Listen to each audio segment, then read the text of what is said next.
സുഹൃത്തുക്കളെ എല്ലാവർക്കും നമ്മുടെ പുതിയൊരു വീഡിയോയിലേക്ക് സ്വാഗതം. ഇന്ന് ഞാൻ ഈ ഒരു വീഡിയോ ആയിട്ട് വരാനുള്ള പ്രധാന കാരണം എന്തെന്ന് വെച്ച് കഴിഞ്ഞാൽ, നമുക്കറിയാം ഈ കഴിഞ്ഞ ദിവസം കരൂർ എന്ന് പറയുന്ന സ്ഥലത്തുണ്ടായ ഒരു വലിയ അപകടം എന്ന് പറഞ്ഞു കഴിഞ്ഞാൽ വരുത്തി വെച്ച അപകടം എന്ന് വേണമെങ്കിൽ തന്നെ നമുക്ക് പറയാം. വിജയ് എന്ന് പറയുന്ന ആ ഒരു ഇളയ ദളപതി, ആ ഒരു വലിയ നടൻ, അദ്ദേഹം രാഷ്ട്രീയത്തിലേക്ക് മാറിയതിനെപ്പറ്റി നമ്മൾ ഈ കഴിഞ്ഞ വർഷം മുതൽ ഇതുവരെയും ചർച്ച ചെയ്തുകൊണ്ടിരിക്കുകയാണ് അല്ലേ. അപ്പോൾ ഈ വിജയ് ഉള്ള ഒരു പാർട്ടി എന്ന് പറയുന്നത് തമിഴക വെട്ടി കഴകം എന്ന് പറയുന്ന ഒരു പാർട്ടിയിലാണ്. അത് വിജയ് തന്നെയാണ് 2024 ഫെബ്രുവരിയിൽ അനൗൺസ് ചെയ്ത ഒരു പാർട്ടിയെ പറ്റി. അപ്പോൾ ആ ഒരു പാർട്ടിയും അതോടൊപ്പം തന്നെ നമ്മുടെ എം കെ സ്റ്റാലിൻ എന്ന് പറയുന്ന വ്യക്തി DMK പാർട്ടിയുടെ ഒരു നേതാവ് കൂടിയാണ് അല്ലേ, മുഖ്യമന്ത്രിയും കൂടിയാണ്. അപ്പോൾ ഈ മുഖ്യമന്ത്രി അദ്ദേഹം ഇരിക്കുന്ന സ്ഥലത്താണ് വിജയും ഇപ്പോൾ മത്സരിക്കാനായിട്ട് നിൽക്കുന്നതെന്നാണ് ഞാൻ വിശ്വസിക്കുന്നത്. അപ്പോൾ വിജയ് അവിടെ പോയ സമയത്ത് വിജയ് എം കെ സ്റ്റാലിനെ വെല്ലുവിളിച്ചുകൊണ്ട് കുറേയൊക്കെ സ്പീച്ച് നടത്തുന്ന വീഡിയോ ഒക്കെ നമ്മൾ ഈ കഴിഞ്ഞ ആഴ്ചകളിലൊക്കെ കണ്ടതാണ്. എന്താണ് സ്റ്റാലിൻ സാർ, പേടിപ്പിക്കാൻ നോക്കുകയാണോ, വിരട്ടി ഓടിപ്പിക്കാൻ നോക്കുകയാണോ, അതുകൊണ്ടാണ് ഈ കറണ്ടൊക്കെ കട്ട് ചെയ്യുന്നത്, ഇങ്ങനെയുള്ള പരിപാടികളാണ് ചെയ്യുന്നത്, ഞാൻ ഈ ബസ്സിൽ തന്നെ ഇരിക്കേണ്ടവനാണോ, ഞാൻ ഈ പുറത്തേക്ക് ഇറങ്ങി ഞാൻ സംസാരിക്കും, ഞാൻ വേണമെങ്കിൽ ജനങ്ങൾക്കിടയിലേക്കും പോകുമെന്നൊക്കെ പറഞ്ഞുകൊണ്ട് ഈ സ്റ്റാലിനെ വെല്ലുവിളിച്ചുകൊണ്ടാണ് വിജയ് അന്ന് അവിടെ നിന്ന് പോയത്. അതിനുശേഷം കരൂർ എന്ന് പറയുന്ന സ്ഥലത്ത്, ആ വീഡിയോ നിങ്ങളെല്ലാവരും കണ്ടതായിരിക്കാം. അതിനുശേഷം കരൂർ എന്ന് പറയുന്ന സ്ഥലത്ത് ഈ കഴിഞ്ഞ ദിവസം വിജയ് ഒരു റാലിക്ക് വരികയും ബസ്സിന് മുകളിൽ നിന്നുകൊണ്ട് തന്നെയാണ് റാലിക്ക് പങ്കെടുത്തത്. നമുക്കറിയാം വിജയ് എന്ന് പറയുന്ന ഒരു വ്യക്തി അയാളൊരു രാഷ്ട്രീയത്തിൽ വരേണ്ട ആവശ്യകത ഉണ്ടായിരുന്നു എന്നാണ് ഞാൻ ചിന്തിക്കുന്നത്. കാരണം അയാളെ സ്നേഹിക്കുന്ന ജനങ്ങൾ കേരളത്തിൽ മാത്രമല്ല അങ്ങും ഇങ്ങുമുള്ള എല്ലാ സംസ്ഥാനങ്ങളിലും അതിൻ്റെ കണക്ക് ഒരുപാട് കൂടുതലാണ്. അപ്പോൾ അങ്ങനെ ഒരു വ്യക്തി ഒരു സ്ഥലത്തേക്ക് വരുമ്പോൾ അയാൾ രാഷ്ട്രീയത്തിൽ നിൽക്കുന്ന ഒരു നേതാവ് എന്നതിനേക്കാൾ ഉപരി ആ ഒരു നടനെ സ്നേഹിക്കുന്ന, ആ ഒരു വ്യക്തിയെ സ്നേഹിക്കുന്ന, ആ ഒരു വ്യക്തിയുടെ സ്വഭാവങ്ങൾ സ്നേഹിക്കുന്ന ഒരുപാട് ആളുകൾ അയാളെ കാണാനായിട്ട് കടലിരമ്പം പോലെ എത്തും. അത് സ്വാഭാവികമാണ്. അപ്പോൾ അങ്ങനെ അയാളൊരു നടനായിട്ട് പോയാൽ തന്നെ അയാൾക്ക് ഇതിനേക്കാൾ കൂടുതൽ സ്വീകാര്യത കിട്ടും, ഇതിനേക്കാൾ കൂടുതൽ ആളുകൾ എത്തും. അപ്പോൾ ആ ഒരു നടനെ കാണാൻ വേണ്ടി ഇത്രയും നാളും ബിനി സ്ക്രീനിൽ അല്ലെങ്കിൽ ബിഗ് സ്ക്രീനിൽ മാത്രം കണ്ടുകൊണ്ടിരുന്ന ഒരു വ്യക്തിയെ നേരിട്ട് കാണുമ്പോൾ അയാളെ കാണാനും അയാളെ കണ്ടു കഴിഞ്ഞാൽ ആ ഒരു ആത്മനിർവൃതി അണയാനും വേണ്ടിയിട്ടാണ് പല ആളുകളും അങ്ങോട്ടേക്ക് ഓടിയെത്തുന്നത്. അങ്ങനെ എത്തിയ സമയത്തുണ്ടായത് എന്താണ്? ലോകം കണ്ടതിൽ വെച്ച് ഏറ്റവും വലിയ ഈ ആൾക്കൂട്ട ദുരന്തം എന്നൊക്കെ വേണമെങ്കിൽ പറയാൻ പറ്റുന്ന തരത്തിലുള്ള ഒരു ദുരന്തം. 30 മുകളിൽ ആളുകൾ മരണപ്പെട്ടിട്ടുണ്ട്. അതിപ്പോഴും അതിന്റെ കൗണ്ടിങ്ങിന് എടുത്തുകൊണ്ടിരിക്കുകയാണെന്നാണ് പറയപ്പെടുന്നത്. അപ്പോൾ ഇങ്ങനെ ഒരു അപകടം ഉണ്ടായതിൽ വിജയുടെ ഭാഗത്ത് നിന്ന് വന്നിട്ടുള്ള വീഴ്ച എന്താണ്? വിജയ് ഈ പറയുന്ന രാഷ്ട്രീയത്തിലേക്ക് ഇറങ്ങേണ്ട ആവശ്യകത ഉണ്ടായിരുന്നോ? ഇതൊക്കെയാണ് ഞാൻ മുന്നിലേക്ക് ചോദിക്കാനായിട്ടല്ല, അതിനെപ്പറ്റിയാണ് ഞാൻ സംസാരിക്കാൻ വന്നിരിക്കുന്നത്. പല ആളുകളും വിജയെ കുറ്റം പറഞ്ഞുകൊണ്ടും സ്റ്റാലിൻ എന്ന് പറയുന്ന വ്യക്തിയെ കുറ്റം പറഞ്ഞുകൊണ്ടൊക്കെ മുന്നിലേക്ക് വരുന്നുണ്ട്. ഇതിൽ എനിക്ക് എടുത്ത് പറയാനുള്ള കാര്യം എന്ന് പറഞ്ഞു കഴിഞ്ഞാൽ, വിജയും സ്റ്റാലിനും എന്ന് പറയുന്ന രണ്ടുപേരും രണ്ട് പാർട്ടികൾ, രണ്ട് ധ്രുവങ്ങളാണ്. അപ്പോൾ ഈ രണ്ടുപേരും നമ്മുടെ ഇവിടുത്തെ ഇടതുപക്ഷം വലതുപക്ഷം എന്ന് പറയുന്ന പോലെ തന്നെയാണ്. രണ്ടുപേരും രണ്ട് പാർട്ടികളിലാണ്, അല്ലെങ്കിൽ രണ്ട് രീതിയിൽ മത്സരിക്കുന്നവരാണ്. അപ്പോൾ ഈ വിജയ് എന്ന് പറയുന്ന ഒരു വ്യക്തി ഇന്നലെ വന്ന്, അതായത് 2024 ഒരു പാർട്ടി രൂപീകൃതമാക്കുകയും അതിനുശേഷം അയാൾ ആക്റ്റീവായിട്ട് സിനിമയിൽ നിന്ന് വിട്ടു നിന്നുകൊണ്ട് രാഷ്ട്രീയത്തിലേക്ക് മാറുകയാണെന്നുള്ള ഒരു അനൗൺസ്മെന്റ് നടത്തുകയും ചെയ്തതിന് പിന്നാലെ വലിയ രീതിയിലുള്ളൊരു ബുദ്ധിമുട്ടുള്ള അക്രമങ്ങളൊക്കെ പല സ്ഥലങ്ങളിൽ അഴിച്ചുവിട്ടതൊക്കെ നമ്മൾ കണ്ടതാണ് ഇവരുടെ ഫാൻസ്, അതായത് വിജയുടെ ഫാൻസ്. അപ്പോൾ ആ ഒരു സംഭവങ്ങൾക്കെല്ലാം ശേഷം വിജയ് ഒരു സ്ഥലത്തേക്ക് പോകുമ്പോൾ അതിനെ ചുറ്റിപ്പറ്റി നിൽക്കുന്ന കാര്യങ്ങൾ തന്നെ നടക്കുമെന്നുള്ളത് നമുക്ക് എല്ലാവർക്കും അറിയാം, അത് വിജയ്ക്കും അറിയാം. പക്ഷേ വിജയ് അവിടേക്ക് പോകാനായിട്ട് ഇന്നൊരു സ്ഥലത്ത് ഇന്നൊരു പ്രോഗ്രാം നടത്തുന്നുണ്ടെന്നുള്ളൊരു അറിയിപ്പ് ഇവർക്ക് ഓൾറെഡി മുൻകൂട്ടി കൊടുത്തതാണ്. ആർക്കാണ്? അവിടെ ഭരിക്കുന്ന പാർട്ടിയായിട്ടുള്ള DMK പാർട്ടിയുടെ അധീനതയിലുള്ള മുഖ്യമന്ത്രിയായിട്ടുള്ള MK സ്റ്റാലിനും അതേപോലെ ആ കൂട്ടത്തിലുള്ള ആളുകൾക്കും. അങ്ങനെ കൊടുക്കാതെ നമുക്ക് അവിടെ പോയി ചുമ്മാ സംസാരിക്കാൻ പറ്റില്ല. ഇപ്പോൾ ഇവിടെ കേരളത്തിൽ പരിപാടി നടക്കുന്നുണ്ടെങ്കിൽ കേരളത്തിലെ മുഖ്യമന്ത്രിയെ ഞാൻ അറിയിക്കേണ്ടി വരും. അത് അറിയിച്ചതിന് ശേഷം മാത്രമേ BJPയിലുള്ള ആളാണ് ഞാനെങ്കിൽ എനിക്ക് അവിടെ ഒരു പ്രോഗ്രാം നടത്താൻ പറ്റുള്ളൂ, അല്ലെങ്കിൽ ഒരു റാലി നടത്താൻ പറ്റുള്ളൂ. അപ്പോൾ അങ്ങനെ എല്ലാം കൃത്യമായിട്ടുള്ള രേഖകളുടെ അടിസ്ഥാനത്തിൽ MK സ്റ്റാലിൻ എന്ന് പറയുന്ന മുഖ്യമന്ത്രി എല്ലാം അറിയിച്ചതിന് ശേഷം ഈ പറയുന്ന നമ്മുടെ വിജയ് എന്ന് പറയുന്ന വ്യക്തി അയാൾ നടത്തിയ റാലി അതെന്തുകൊണ്ട് ഇത്രയും വലിയൊരു അപകടത്തിലേക്ക് കലാശിച്ചു? എന്തുകൊണ്ട് ഇത്രയും ജനങ്ങൾ വിജയിയെ കുറ്റം പറയാനും എന്തുകൊണ്ട് ഇത്രയും ആളുകൾ സ്റ്റാലിനെ കുറ്റം പറയാനുമായിട്ട് ഒരു കാരണമായി? ഇതിൻ്റെ ഏറ്റവും വലിയൊരു എനിക്ക് തോന്നുന്നൊരു കാര്യം എന്ന് പറഞ്ഞു കഴിഞ്ഞാൽ, ഒരു പക്ഷേ ഇതായിരിക്കാമെന്നാണ്. അതായത് MK സ്റ്റാലിനും വിജയും തമ്മിൽ അത്ര നല്ല രസത്തിലല്ല. അപ്പോൾ ഇതിനിടയിൽ ആളുകളുടെ മരണം വെച്ചിട്ട് ഞാൻ ഇങ്ങനെ കുറ്റം പറയുന്നതല്ല, പക്ഷെ അവിടെ എന്തൊക്കെയോ ഒരു നിഗൂഢതയുണ്ട്. എന്തെന്ന് വെച്ച് കഴിഞ്ഞാൽ, ഇത്രയും വലിയ ജനങ്ങളെ, ലക്ഷക്കണക്കിന് ജനങ്ങൾ കൂടിയ സ്ഥലത്ത് അവരെ കൺട്രോൾ ചെയ്യാനായിട്ട് വന്നത് ഏകദേശം ഒരു 10-30 പോലീസുകാരാണ്. അതേസമയം ഈ അപകടം ഉണ്ടായതിനു ശേഷം ലാത്തി ചാർജിനും പല വിഷയങ്ങൾക്കും അവിടെ കൂടിയ പോലീസുകാരെന്ന് പറഞ്ഞാൽ 300-3000 അധികമാണെന്നാണ് അവിടുത്തെ ദൃക്സാക്ഷികൾ പറയുന്നത്. ഇത് ശരിക്കും പറഞ്ഞാൽ ഭരണകൂടത്തിനേറ്റ വലിയ വീഴ്ച തന്നെയല്ലേ? കാരണം സ്റ്റാലിൻ എന്ന് പറയുന്ന വ്യക്തി അവിടെ വരുന്ന ജനങ്ങൾക്ക് അധികം വാല്യൂ കൊടുത്തിട്ടില്ല. അല്ലെങ്കിൽ അവിടെ ഒരു പ്രോഗ്രാം നടക്കാൻ പോകുമ്പോൾ ആ പ്രോഗ്രാം നടക്കാൻ പോയ വിഷയങ്ങളെ പറ്റി മുൻകൂട്ടി അറിയാവുന്ന, ഇത്രയും ആളുകൾ കൂടുമെന്ന് അറിയാമായിരുന്നിട്ട് കൂടിയും അതിനെതിരെ ഒരു പ്രിക്കോഷൻസും അല്ലെങ്കിൽ അതിനു വേണ്ടിയിട്ട് ആവശ്യമായിട്ടുള്ള ഒരു പ്രിക്കോഷൻസും എടുക്കാതിരിക്കുന്ന മുഖ്യമന്ത്രിയെ നമ്മൾ എന്ത് പറയണം? കേരളത്തിലാണെങ്കിലും ഇതേപോലത്തെ അവസ്ഥകൾ പലപ്പോഴും ഉണ്ടാകും, നമ്മൾ കണ്ടിട്ടുണ്ട്. പക്ഷേ ഇതെല്ലാം പോലീസുകാരുടെയും അതേപോലെ മറ്റുള്ള സേനകളുടെയും എല്ലാം അകമ്പടിയോടുകൂടി കൂടി അല്ല അവരുടെയൊക്കെ ശ്രമഫലമായിട്ട് കൺട്രോൾ ചെയ്യാൻ നമ്മൾ കണ്ടിട്ടുണ്ട്. പക്ഷേ ഇത് കൺട്രോൾ ചെയ്യാൻ പറ്റാതെ നിയന്ത്രണാതീതമായ ആളുകൾ വൻതോതിൽ അങ്ങോട്ടേക്ക് ഇരച്ചു കയറതാണ് ഈ ഒരു അപകടത്തിന് കാരണമായതാണെന്ന് പറയുന്നത്. തിക്കിലും തിരക്കിലും പെട്ട് എത്രയോ പേര് ശ്വാസം പോലും കിട്ടാതെ മരണപ്പെട്ടിട്ടുണ്ട്. ഒരു ശ്വാസം കിട്ടാതെ വരുന്നൊരു അവസ്ഥ നമുക്ക് ചിന്തിക്കാൻ തന്നെ മനസ്സിലാവും. അപ്പോൾ ഈ ഒരു അവസ്ഥ കണ്ടപ്പോൾ വിജയ് പറയുന്നുണ്ട് അവർക്ക് വെള്ളം കൊടുക്കൂ, ആംബുലൻസ് വരുന്നുണ്ട്, നമ്മുടെ കൂടി വെച്ച് ആംബുലൻസ് പോകുന്നുണ്ടെന്നൊക്കെ വിജയ് പറയുന്നുണ്ട്. അതൊരു തമാശ രൂപേണ പറഞ്ഞതാണെങ്കിലും ഈ നമ്മുടെ കൊടി വെച്ച ആംബുലൻസ് പോകുന്ന തമാശ രൂപേണ പറഞ്ഞതാണെങ്കിലും അത് പിന്നീട് കലാശിച്ചത് വലിയ ദുരന്തത്തിലേക്കാണ്. ലോകം കണ്ടതിൽ വെച്ച ഏറ്റവും വലിയ ദുരന്തം. അതിനിടയിൽ വിജയ് നേരെ ചെന്നൈയിലേക്ക് പോയി എന്ന് പറഞ്ഞുകൊണ്ട് മാധ്യമങ്ങൾ കുറെ പത്രവാർത്തകൾ കൊടുത്തു.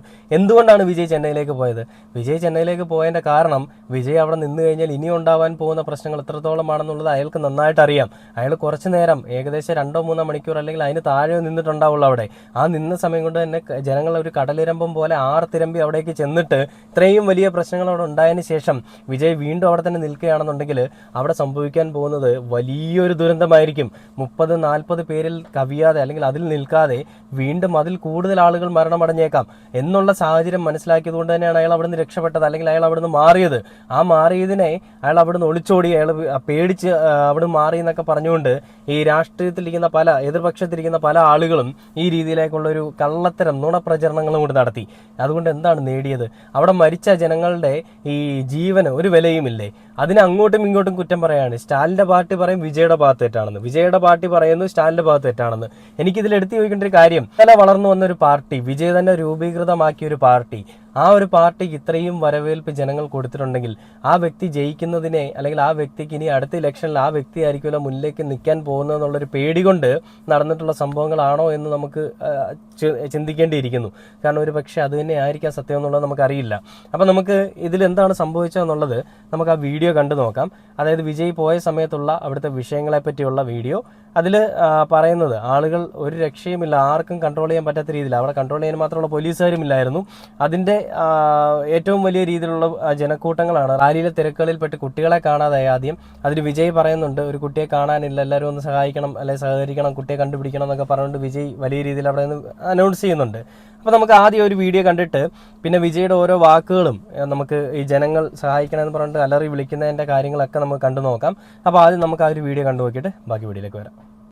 இன்னொரு முக்கியமான விஷயம், இங்க போலீஸ் பாதுகாப்புலாம் இருக்கா இல்லையா? போலீஸோட கைகள்லாம் கட்டப்பட்டிருக்குன்னு நினைக்கிறேன். போலீஸ் சார், மக்கள் தான் சார் எஜமானர்கள். மக்களுக்காக மட்டும்தான் பயப்படணும், வேற யாருக்காகவும் பயப்படணும்னு அவசியமே கிடையாது.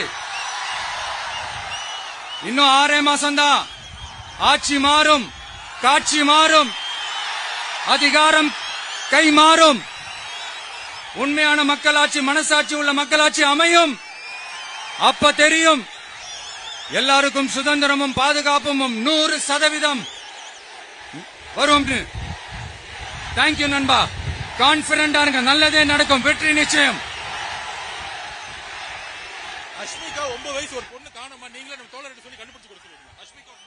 அஷ்மிகா 9 வயசுல ஒரு பொண்ணு காணுமா, தம்பிகளா கொஞ்சம் தேடி கண்டுபிடிச்சு கொடுத்துருங்க. அஷ்மிகா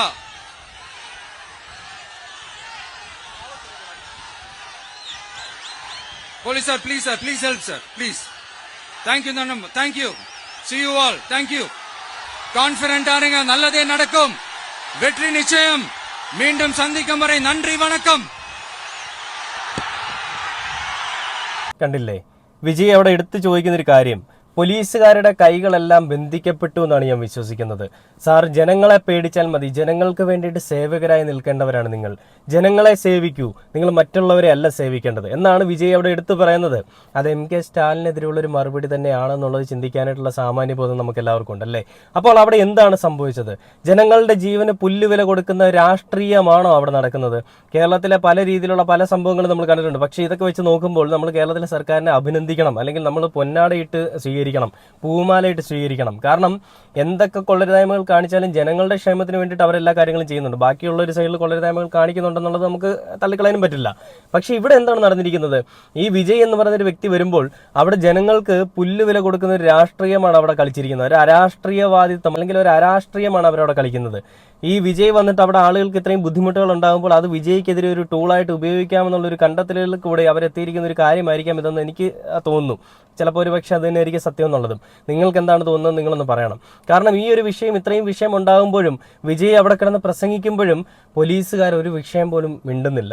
അതിനെതിരെ ഒരു ആക്ഷൻ പോലും പോലീസ് എടുക്കുന്നില്ല. ഒരാളെ കാണാതെ, ഒരു കുഞ്ഞിനെ കാണാതെ എന്ന് പറയുമ്പോഴും പോലീസ് കൈയും കിട്ടി അവിടെ നോക്കി നിൽക്കുകയാണെന്നുള്ളത് ഈ ഒരു പ്രസംഗം കേൾക്കുമ്പോൾ തന്നെ നമുക്ക് മനസ്സിലാവും. അപ്പോൾ ഇതിൽ തിക്കിലും തിരക്കിലും പെട്ട ആളുകൾ സഹായിക്കാൻ വേണ്ടി നിലവിളിക്കുന്നതും വിജയ് അവർക്ക് കൊടുക്കുന്ന മറുപടിയും അതൊക്കെ നമുക്ക് ആദ്യം ഒന്ന് കണ്ടു നോക്കാം. അതോടെ കണ്ടിട്ട് നമുക്ക് ബാക്കി വീഡിയോയിലേക്ക് പോവാം. நண்பா கொஞ்சம் வழி விட்டுருங்க.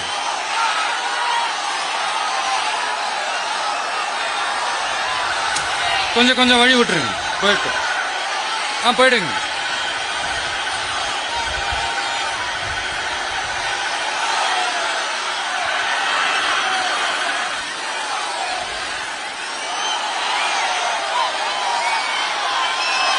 என்னப்பா ஆம்புலன்ஸ்ல நம்ம கொடி இருக்குது?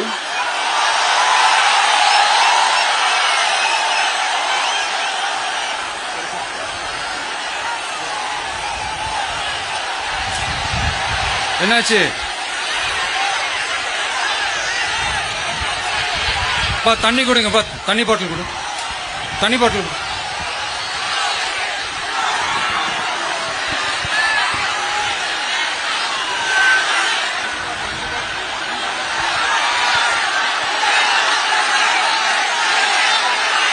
ஜெகதீஷ், இங்க உடனே ஒரு ஆம்புலன்ஸ் கூப்பிட்டுருப்பா.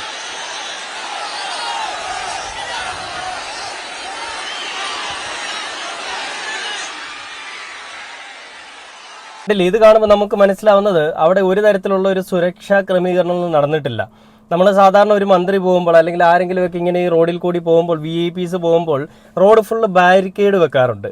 എന്നാൽ വിജയുടെ റാലി നടക്കുമ്പോൾ ആ വാഹനത്തിന് മുൻപിലും പുറകിലും എല്ലാമായിട്ട് ആളുകൾ തടിച്ചുകൂടി നിൽക്കുകയാണ്. ആ വാഹനത്തിൽ മുട്ടി ഒരുമി നിൽക്കുകയാണ്. വിജയ് എന്ന് പറയുന്ന ഒരു മഹാനടനെ കാണാൻ വേണ്ടിയിട്ടാണ് അവിടെ വന്നിരിക്കുന്ന ആളുകൾ എന്നുള്ളത് എനിക്ക് മനസ്സിലാക്കാൻ സാധിക്കും. അല്ലെങ്കിൽ നമുക്കത് കാണുമ്പോഴേ അറിയാം. അല്ലാതെ ഒരു വിജയിലെ നേതാവിനെ കാണാൻ വേണ്ടിയിട്ടോ വിജയ് എന്ന് പറയുന്ന നേതാവിനെ വിജയിപ്പിക്കാൻ വേണ്ടിയിട്ടോ വന്ന ആളുകളല്ല എന്ന് നമുക്കത് കാണുമ്പോൾ അറിയാം. അപ്പോൾ ഇതിൽ വിജയുടെ ഭാഗത്ത് തെറ്റുണ്ടോ എന്ന് ചോദിച്ചു കഴിഞ്ഞാൽ വിജയെ പോലെ ഒരു വ്യക്തി വരുമ്പോൾ ഇത്രയും ജനങ്ങൾ ആർത്തിരമ്പി അങ്ങോട്ടേക്ക് വരുമെന്നുള്ളത് വിജയ്ക്ക് പൂർണ്ണമായിട്ടുള്ള ധാരണയുണ്ട്. അപ്പോൾ അവിടെ നിന്ന് മുഖ്യമന്ത്രിയുടെ ഭാഗത്തു നിന്നോ അല്ലെങ്കിൽ മുഖ്യമന്ത്രിയുടെ ഓഫീസിന്റെ ഭാഗത്തു നിന്നോ യാതൊരുവിധ സപ്പോർട്ടും കിട്ടില്ല എന്ന് മനസ്സിലാക്കി ഇരിക്കവേ അതിനൊരു തീരുമാനം അല്ലെങ്കിൽ ആ ഒരു റാലി വേണോ വേണ്ട എന്ന് തീരുമാനിക്കാൻ വിജയ്ക്ക് എല്ലാവിധ അർഹതയുമുണ്ട്, അല്ലെങ്കിൽ എല്ലാവിധ തീരുമാനങ്ങൾ എടുക്കാനും അയാൾക്ക് യോഗ്യനുമാണ്. പക്ഷേ വിജയ് അതിന് കൂടുതൽ ഫെയിം ആവാൻ വേണ്ടിയിട്ട് അല്ലെങ്കിൽ കൂടുതൽ സ്വീകാര്യത കിട്ടാൻ വേണ്ടിയിട്ട് ഒരു റാലി സംഘടിപ്പിച്ചു. പക്ഷേ ഇതുകൊണ്ട് വിജയുടെ പേരൊന്നും പോയിട്ടില്ല. അവിടെ പോകാൻ പോകുന്നത് സ്റ്റാലിൻ എന്ന് പറയുന്ന മുഖ്യമന്ത്രിയുടെ അല്ലെങ്കിൽ DMK എന്ന് പറയുന്ന പാർട്ടിയുടെ ഒരു പേര് തന്നെയായിരിക്കും. കാരണം ഇതിന് ഉതകുന്ന സന്നാഹങ്ങളോ അല്ലെങ്കിൽ ഇതിന് ആവശ്യമായിട്ടുള്ള സന്നാഹങ്ങളൊന്നും ഒരുക്കാൻ ഇവരെ കൊണ്ട് സാധിച്ചിട്ടുമില്ല. പരസ്പരം അങ്ങോട്ടും ഇങ്ങോട്ടും കുറ്റം പറഞ്ഞുകൊണ്ടിരിക്കുകയും കൂടിയാണ്. ജനങ്ങളുടെ ജീവനാണ് അവിടെ വിലപ്പെട്ടത്, ജനങ്ങളുടെ ജീവനാണ് അവിടെ പൊലിഞ്ഞത്. ഇത് ആരുടെ ഭാഗത്താണ് തെറ്റെന്നുള്ളത് ഇപ്പോഴും കണ്ടെത്താൻ സാധിച്ചിട്ടില്ല. എന്ത് തന്നെയാണെങ്കിലും അവിടെ തടിച്ചുകൂടി ജനങ്ങൾ അത്രയും വിജയെ കാണാൻ വേണ്ടി വന്നതാണെന്നുണ്ടെങ്കിൽ അതിന്റെ ഉത്തരവാദിത്തം വിജയ് ഏറ്റെടുക്കുന്നതിനോടൊപ്പം തന്നെ സ്റ്റാലിൻ എന്ന് പറയുന്ന വ്യക്തിയും ആ മുഖ്യമന്ത്രിയും ഏറ്റെടുക്കേണ്ടതായിട്ടുണ്ട്. ഇത് ആരുടെ ഭാഗത്ത് മിസ്റ്റേക്ക് ആണെന്നുള്ളത് എന്തായാലും തെളിഞ്ഞതിന് ശേഷം അത് തെറ്റ് ചെയ്തിട്ടുള്ള ആളുകൾ ആരാണെങ്കിലും അവർക്കെതിരെ ആക്ഷൻ എടുക്കണം. കാരണം ഓരോ ജീവനും വിലപ്പെട്ടതാണ്. അതൊരു മനുഷ്യനായാലും മൃഗമാണെങ്കിലും എല്ലാം അത് തന്നെയാണ്, സെയിം ആണ്. ഓരോ ജീവനും ഓരോ ജീവശ്വാസവും വിലപ്പെട്ടതാണ്. അതിനൊരു പുല്ലുവില കൊടുക്കുന്ന ഒരു സർക്കാരാണെങ്കിൽ, അതിന് പുല്ലുവില കൊടുക്കുന്ന രാഷ്ട്രീയമാണെങ്കിൽ അത് ചോദ്യം ചെയ്യപ്പെടുക തന്നെ വേണം. അവിടെ ഈ പറയുന്ന രാഷ്ട്രീയത്തിൽ ഇങ്ങനെ കളിച്ചുകൊണ്ട്, അതായത് വിജയ് വന്നപ്പോൾ ഇത്രയും പേര് മരിച്ചു, വിജയ് കാരണമാണ് മരിച്ചതെന്ന് പറഞ്ഞുകൊണ്ട് വീണ്ടും ഒരു രാഷ്ട്രീയത്തിലേക്ക് കയറിയിരിക്കാൻ ശ്രമിക്കുകയാണെങ്കിൽ അത് വളരെ ചെറ്റത്തരമാണെന്ന് ഞാൻ എടുത്തു പറയുകയാണ്. എന്തായാലും ആ മരിച്ച ആളുകളുടെ കുടുംബത്തിനോടൊപ്പം നമ്മളും ആ ഒരു കണ്ണീരിൽ പങ്കുചേരുകയാണ്. പക്ഷെ നമുക്ക് വേറൊന്നും ചെയ്യാൻ പറ്റില്ലല്ലോ, കാരണം ഇത് തമിഴ്നാട്ടിലെ വിഷയങ്ങളാണ്. പക്ഷേ എവിടെ നടന്നാലും ഇത് രാഷ്ട്രീയത്തിൽ നടക്കുന്ന ഒരു കാര്യം തന്നെയാണ്. ഇതൊരു ശരിക്കും പറഞ്ഞാൽ കൊലപാതകമാണെന്ന് തന്നെ നമുക്ക് വേണമെങ്കിൽ പറയാം. ജനങ്ങളുടെ ജീവനും ജനങ്ങളുടെ സമ്പത്തിനും ജനങ്ങളുടെ ആരോഗ്യത്തിനും എല്ലാം പുല്ലുവില കൊടുക്കുന്ന ഒരു രാഷ്ട്രീയമാണ് നമ്മളിവിടെ കാണുന്നത്. ഇങ്ങനത്തെ രാഷ്ട്രീയം ഇനിയും വെച്ചു ഓർപ്പിക്കാൻ പാടില്ല. വിജയ് ആയിരുന്നോ തെറ്റ്, അതോ നമുക്ക് ഈ DMK പാർട്ടിയിലെ സ്റ്റാലിനായിരുന്നോ തെറ്റെന്നുള്ളത് നമുക്ക് ഈ പറയുന്ന ഇനി അടുത്തുള്ള ദിവസങ്ങളിലെ വാർത്തകളിൽ കാണാം.